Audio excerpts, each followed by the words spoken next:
Chayo, chayo! Grabe, ang ganda ng hagis ah. Ito, katalbos. Matataba.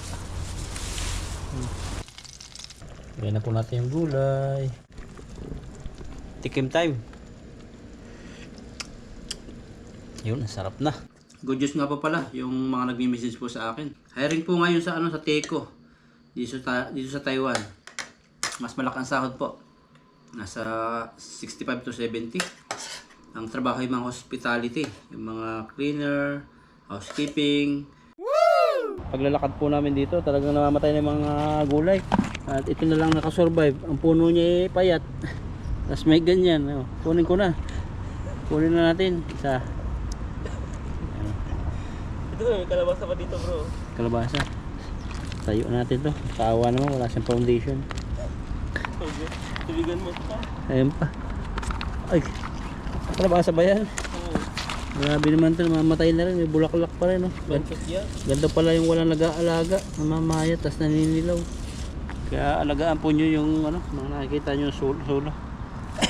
Ano po, kainin ko na lang po ito. Ikaw tahan, gusto mo? Aka na lang. Maasim, matamis-tamis. Maasim po siya. Pero may konting tamis yung buto. Yung medyo hilaw. Yun ang maasim, yung hilaw. Yan, pumasok po kami rito sa may area ng mga gulayan ulit. Sala namin dito yung kangkungan. Baka makita kami mga iba't ibang gulay. So yung ilog dito parang pag may nag-fishing na, mawala na. Napagod lang kami paghagis kanina. Sana gulay, makajakpat kami. Ayun yung kangkungan. Pagbalik namin dito, yung kangkong, mga patay na po. Ayun o, mamatay na. Naiga yung tubig. Ito yung masarap na kangkong dati. Wala, iga na. Mga dry na po siya. Ito na siya o. Wala na kami balik ang kangkong dito. Kainit siya, pero may hangin na malamig. Problema tubig, dati kasi may tubig kaya mataba siya. Mapagpalang araw po sa inyo. At fishing kami dito ni Ethan at nakapangisda na yung mga isda siya. Naglilis po silang ng isda nilang nahuli. Dito po tayo sa maraming isda. Ay grabe. Ito parang ang dami. Ang dami oh. Basta lang may bedwell eh. Meron bedwell. May banda kaya doon. Ang daming mga anak oh. Grabe ina siya. Huliin ko yung anak na yan. Huliin mo yung anak ko, yung inahin. Ang huliin mo. Dalawa sa gitna ata sila. Try natin dito. Ang dami po. Mga bunchik. Bunchik ang tawag sa amin yung mga butiting maliit. Pag may maliliit, papaksiw ko. Papalutungin. Binabako na po rito. Ang ganda ng area dito. Kaso yung isda nito, nabulabog to. Bulabog eh. Ang katingin pa rin pala. doon. Dami talaga ng isda ngayon pag maganda yung panahon. Malamig-lamig. May tayo. Fishing Mahuli, fishing. bahala na. Bahala na si Batman. Paglabas po namin ay makulimlim po siya. Nakala mo hindi po siya iinit. Pero ngayon po ay ano po, ang init. Ayan, lumitaw yung araw. Pag mahina po yung resistensya mo dito, talagang magkakasakit ka. Mainit, malamig. Ayun lang, walang ano yan. Babayin mo bro. Mas malalim konti. Yan, binaba na ni bro. Sige pa, sa gitna. Dito mas malalim dito oh. Chayo, chayo! Grabe, ang ganda ng hagis ah. Para kang ano lang ah. Oh, yun, gumalaw na, ang dami. Ang laki ata yan ah. Oh, galawan sila. Madami. Oh, tagtatalunan sila oh. Oh, dami sa loob. Oh, galawan sila oh, yan na oh. Oh, mga malilit nakakalabas. Pagkakot ko rin oh, may Pwede na ito. Mga turiping gear. Lalim. yan, sa gitna pala sila.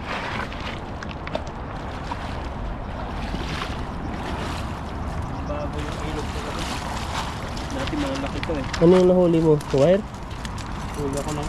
Ay, buti na lang tanggal. Oh. Mga nahuli. Mga natatangay sa baha. Yan po yung ano nila, barrier po nila ginagawa nila, lalagyan po nila ng bato. Parang kinukulong nila yung mga bato para hindi matangay na yung baha. Darating talaga yung panahon na masisira talaga pag ganyan, bakal din yan.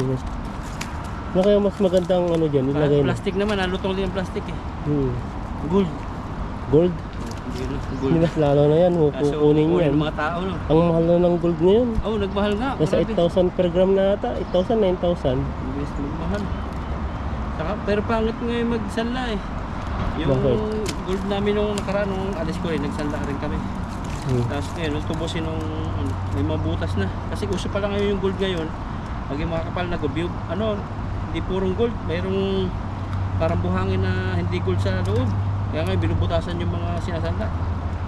Ang dami ngayon scam sa gold. Kahit Mutak yung na mga kasi. mismong legit na bintahan, Oh. haluan sila. Kaya mahirap din bumili ng gold na yung hindi parang check ng parang mayroon din silang taga-check diyan eh. Yung parang binubutasan. Para may napuntang kumbaga sa food na mga business na food, Bureau of Food Industry nagche-check. Sa gold naman meron din napunta diyan para panatilihing talagang walang daya yung gold. Maganda talaga ang quality ng gold ng Saudi. Saudi. Talagang doon, pulido yun. Mahal din talaga yung mura lang dati yung gold. Sabi kong nabili dating gold dati. Nakabili ka lang dati ng 100 real, mga hikaw. Dati no, pero ngayon, Dati. ginto na talaga, ginto na. Wala nang ganun ngayon. Kahit ngayong manipis lang, parang hibla ng buhok. Pag naaway kami mag-asawa dati galing Saudi, yun naman pasalubong namin, yung gold, mga hikaw. Kasi yung hikaw, 100 real. Eh ngayon mahal na ang gold. Hindi Mga ko pa na mabili nga ng dati no, nasa 300 na ata yung maliliit lang eh. 300 to 500 na. Pero ngayon baka 1,000 na. Mahal na eh. Maganda ngayon yung mga namamarimata sa mga sa mga Cebuana, Palawan. Pero mahal na rin, nagtingin ako nung umuwi ako, mahal na sa Palawan. Ang liit, nasa 100,000 bracelet. kung kung habang magsasanla tapos di na tutubusin, meron pala mga si-search mo yung talagang bintahan ng gold ng mga factory. Kasi pag isasanla mo lang sa Cebuana, hindi matutubos, lugi-lugi ka rin. Kaya Yun yung ginagawa nila eh. Yung mga iba kasi parang sanglang binta na yun. Hindi na hindi nila natutubusin. alam yung bintahan talaga. Kasi meron mga bintahan sa Manila sa mga gold factory na kahit deform na yan, kahit sira na, ganun pa rin ang presyo. Pero sabi nila, sa Taiwan naman, yung mga gold nila parang mas mababa daw yung price ng pag ipinaano mo na sa Pilipinas. Totoo ba yan? Pag diamond ang pakinggan mo, na sila Marcos. Pero ngayon marami na rin. Royal family. Kita ko ng isang artistang nagsangla, bininta ba? Bumili siya nasa almost million. Grabing dayaw niya. niya. Content yun, yung balita nitong isang araw, yung isang vlogger ng gold, bata pa, dinukot siya eh. Dinukot? Ang mga suspect ay mga ski chairman, mga chairman. Kasi ang vlog niya, yung sinel ko, ang vlog niya, puro gold, bumili siya ng 1 million gold, mga umuwi galing UAE. Tapos ngayon, pinagplanuhan siya ng kakilala niya, dinukot siya, tapos nakuha 6 million sa kanya. Buti lang, hindi siya pinatay. Yun, nahuli din yung tumupad sa kanya. Pera po kasi ay ano po yan, evil eye. May mga maraming parang anong tawag doon, yung nakakaano siya, nakakahikayat ng tao na hindi naman dapat niya gawin, nagagawa niya. Ano yun, sabihan din sa Bible, love of money is the root of evil. Makakagawa ka talaga ng kasamaan. Kaya Pag minahal mo yung pera. Talagang evil yung pera. Kaya yung pera okay. Yung pera okay, kaso yung love of money, kumbaga yung pagmamahal mo sa pera parang dinideduce mo na yung pera. Kailangan ikaw yung magkocontrol sa pera eh. Pag nakita mong ganyan, kailangan ingatan mo na, huwag mo ipopost sa social media kasi maraming magtatampan. Maraming mga naiinggit. Hindi kaya papatayin ka dahil lang doon. Kaya mas mabuting private na lang lahat yan. Ano ko nagsalo dito? Oo, doon. Doon ka nagsalo. Parang daming mga ano dyan, no? Yan po, magkasalo po si bro. Sa gitna mo, bro. Mababaw dyan. Wala pa. Tutumba ka na eh. Lakasan ko na lang. Lakasan mo, galingan mo, marami nanonood. Chayo. Yan, no? Gaganda ng agis mo. Kaso lang yung mga tilapia po ay mga saw-saw. Mga maliliit po kasi ang isda dito. Ang dami dun, no? Gumagalaw dun. Sabit. Sabit ba? Ang lalim pala dito. Akala ko mababaw lang pag nasa taas.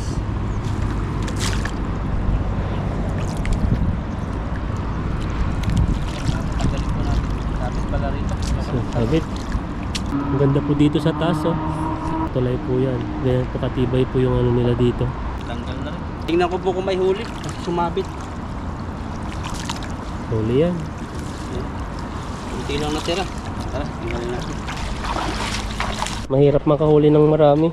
Unti-unti, nakakaipon. Walang mga kita ng mga ibang kaklaseng isda dito na. Puro mga tilapia lang. Dati marami. Mga ludong. Yung mga banak, kayo wala ng banak. Dati ang dahil mga banak eh.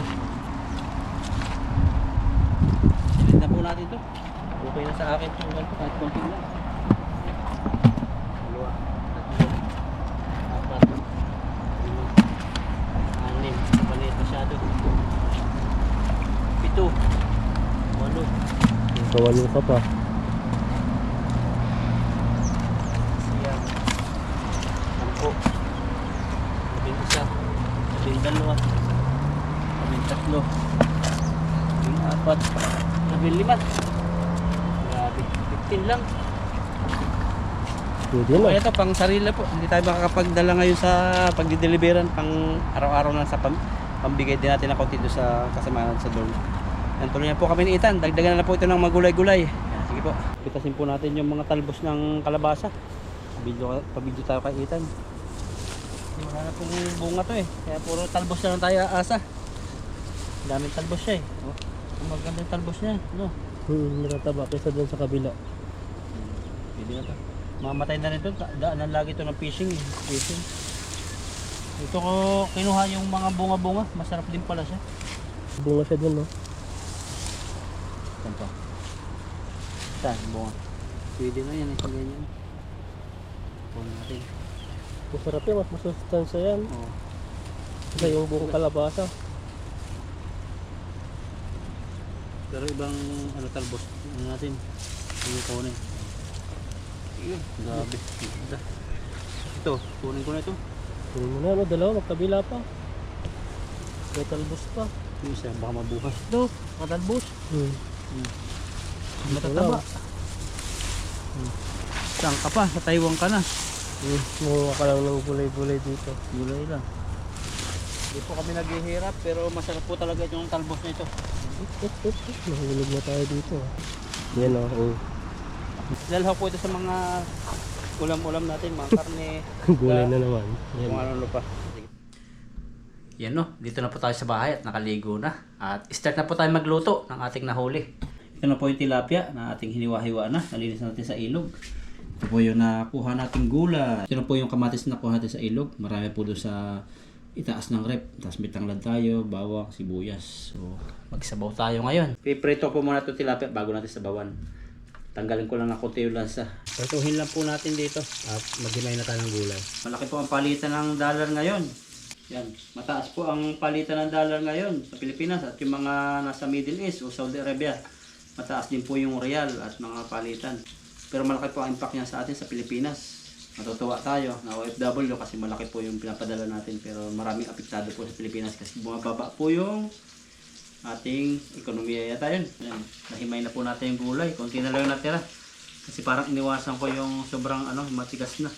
Pero yung ko lang po ito kung matigas na kasi medyo malaki na rin po yung talbos niya. Iwain na natin. Pero hindi ko lalahatin itong kamatis. Konti lang. Yan, hanguin na po natin. Hanguin na natin yung iba. Nadurog-durog na. Oops. Durog na tilapia natin. Okay pa yan. Yun. Yan, nagpapainit po tayo dito ng tubig. Salang na po natin ito. Nakakulo na rin po ito. Yan, nakakulo na rin. Lagyan na po natin ng tubig. Yan, nakakulo na rin. Lagay na po natin yung kamatis. Tanglad. Sibuyas. Bawang. Lagyan natin ng konting asin. Ito lang. Buksan na natin. Lagay po natin yung isda, tilapia. Yan, para lumasa po siya. Ilagay na natin. Yan, nagtira po tayo ng isa para papakin natin. Lagyan natin ng paminta. Yan, wala po tayong siling sariwa. Kaya siling legs na lang, konti lang. Takpan po natin ng konti. Yun, nakulo na po. Binuksan na natin, nakulo na. Pwede na itong ilagay. Ayan. Ilagay na po natin yung gulay. Takpan lang po natin ng konti. Hindi na lubog yung iba. Lubog natin yung ibang gulay. Para maluto agad. Ayan po, sarap ng bulaklak oh. Grabing bulaklak yan. Nilubog ko lang po. Tikim time. Yun, sarap na. Grabe. Kakain na po tayo maya maya.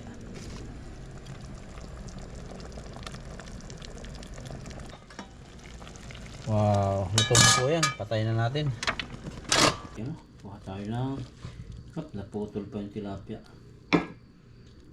Putol pa yung isda natin. Saling ko lang po ito. Para maganda yung ating kain. Yan. Kita ng manok. Tanglad. Yan. Hindi po masyado niluto itong kalabasa kasi nga parang hindi matanggal yung protein lahat. Parang binabalian nga lang yan eh. Yan. Buntot. Kuha natin itong buntot. Yan o. Yan. May pambukas pa tayo. Yun. Dito lang natin to. Wow. Meron pa pala dito kalahati. Yan. Yan, pero bago ang lahat, pray po tayo. Father God, maraming salamat Panginoon sa maghapon na ginawa mo. Salamat sa kalakasan, pag-iingat, sa pagmamahal. Salamat din sa pagkain ito na sa harapan ko na magbibigay Lord sa akin ng kalakasan. Lord, pagpalain mo lahat Lord ng lahat na nanonood ngayon at ang aking pamilya, pagpalain mo lagi. At ilayo sa karamdaman at kapahamakan. Lord, thank you in Jesus name. Amen. Nantik na natin sa sabaw. Unang tikim po para sa inyo. May kaunting ahang kasi napaahang yung chili flakes. Yan. Titis ko po yung kalabasa na hindi ko na po nabalatan yung iba kasi sobrang liit na. Tangkay lang. Titikman ko po yung kalabasa na hindi ko nabalatan. Walang kanin. Masarap talaga siya. Hindi naman siya makati. Yung bunga. Ito ba yung bunga niya oh. Mas masarap pa nga yung baby kalabasa kaysa doon sa malaki ng kalabasa. Kunin natin to. Tilapia. Tikman natin yung tilapiyang mahabang ulo. Kasi meron pong tilapia na maikli ang ulo sa maliit yung bibig.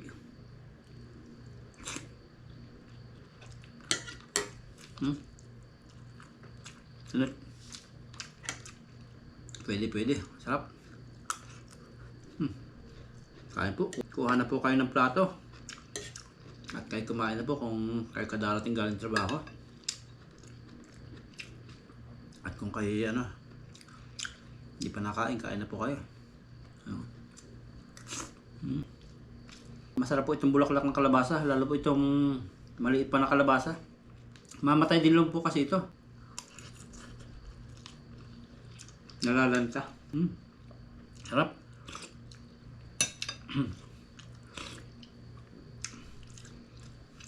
Ang ginamit kong pantanggal lansa, itong tanglad. Pag wala po kayong luya, pwede po yung tanglad. Pero pwede rin po ito, mas masarap din ito pag huwag nyo iprito. Ako kasi gusto kong iprito muna. Kadalasan po sa tilapia, pag hindi ko piniprito na sinasabawan ko, ang lahok po ay kamuting talbos. Yan. Talbos oh. May prito pa ako mamaya. Papapakin natin yan. Madali kasi ako magsawa pag sa luto. Ano ba ito po? Nakain ko na ito. Parang bukas sasama rin ako kumain ito kasi i-rep ko na siguro. Just piprito na lang ako ng itlog. Siguro pag pag tanghali ganyan. Tawag sa yun.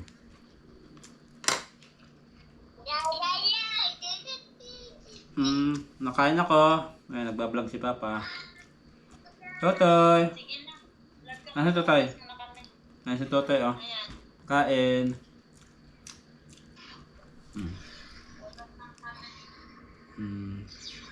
Maghuhugas kayo? Opo. Daldal ni Totoy, oh. Kasi sayang po, oh. Daldal na. Pero hindi maintindihan yung salita. Salita tayo. Opo, kain si Papa.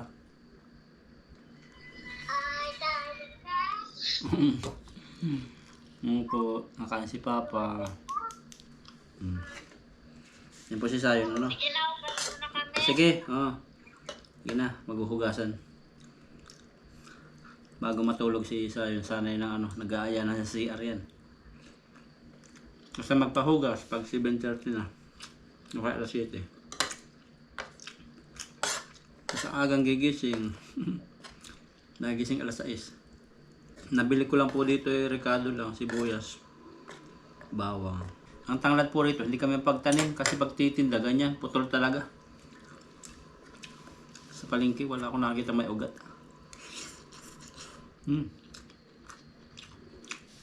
Kain po, kain. Nalipat nga po pala ako ng machine. Ang machine ko ay doon kay Aching na, doon sa nag-resign. Sa kay Xiaokao. Medyo siya, manual. Pero parang rin siya.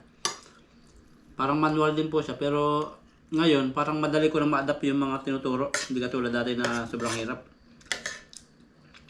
Kasi dati pag yung napakarami yun mga liters, mga Chinese ang sulat. Siyempre ikot ng machine ko, paano ko memorizein. Ngayon, observe ko lang po, tas yun. Siguro mga ilang minuto lang papakita niya. Unang salang papakita niya, tas tatanggalin niya. Ikalawang salang ako na pagsasalangin nun. Tas yun, titingin lang yung nagtuturo. Tas yun, pwede na akong iwan niya. Good news nga po pala, yung mga nagme-message po sa akin. Marami nagme-message sa akin. Mga hindi sila natatanggap dito sa Taiwan, sa factory. Hiring po ngayon sa Teco. Dito sa Taiwan. Mas malaki ang sahod po. Nasa 65 to 70. Ang trabaho yung mga hospitality, yung mga cleaner, housekeeping, sa mga hotel, yan, sa mga restaurant, sa mga hotel, yung mga nagkapalit ng bedsheet, nagsiserve ng pagkain.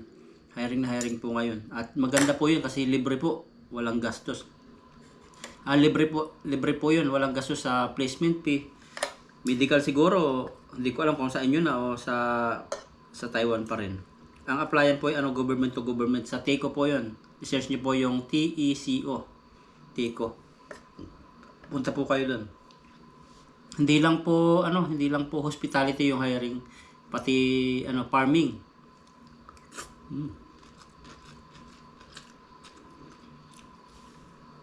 Farming po sa mga pagtatanim. Gagayahin nila yung parang nakakatulad na po ng Korea sa Japan. Mayroong mga applicant o mga katrabaho ng mga Pilipina sa farming industry. Hindi mahirap 'yon. Yung nakuha po lang parang electric pan, mini pan po pala 'yon. Yung sa tambakan. Yun ang nilalagay sa pantalon, tas tatalim na natakbo po yung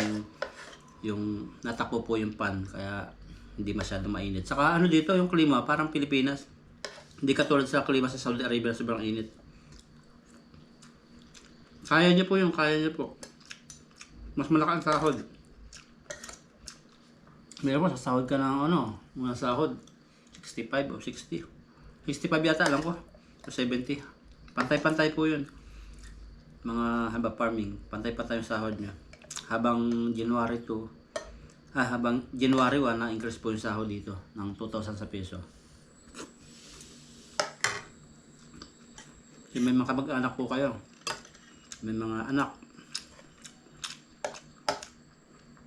Wala pong masamang mag-try. Kung wala pang passport, pakunin nyo na. Kasi kauna-unahon pong pagkakataon niya nakukuha ang Taiwan ng mga Pilipino. Na housekeeping, na hospitality. Saka farming. Farming yata matagal na kumukuha eh. Pero ngayon mas marami kukunin. Sabi po, sa ko. Hindi ko po masasagot talaga yung mga message nyo. Minsan pag nag-post ako, tapos may mga comments doon, may age limit ba? So dito po walang discrimination dito. Madami nga dito PWD dito. Ay ang magi-interview sa inyo. Taiwanese po sigurado. Government to government. Kasi yung Tico po, hindi po siya agency. Yun po ay parang Miko, hindi to, parang embassy ng Taiwan dyan. Parang labor po ng Taiwan dyan, Ministry of Labor. Sige po, kain lang po ako. At God bless po sa inyo lahat. At ingat po kayo sa mga biyahe nyo, malamig na po. At palakasin nyo po yung katawan nyo, vitamin C. Tapos exercise din sa umaga. Yan, God bless po sa inyo.